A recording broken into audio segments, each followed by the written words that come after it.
疫情当咧严重，唔但医护人员带头当，连警察也爱支援疫情相关的工作。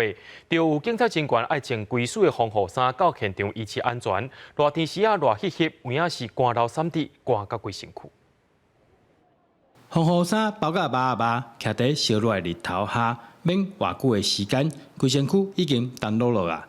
唔但安尼，警察阁面对当地居民抗议，因为有的民众无希望快泰站设在附近，敢会影响到家己。说实在话，是确实蛮闷热的，但是为了市民的安全，还是需要以身作则。会不会觉得说工作压力蛮沉重的？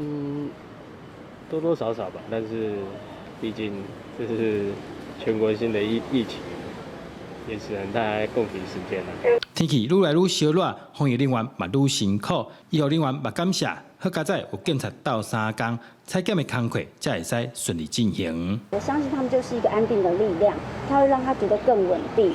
那如果发生外面有什么争执或是冲突的时候，我想警察同仁在这边会让我们的动线跟我们整个的秩序会更加的平稳。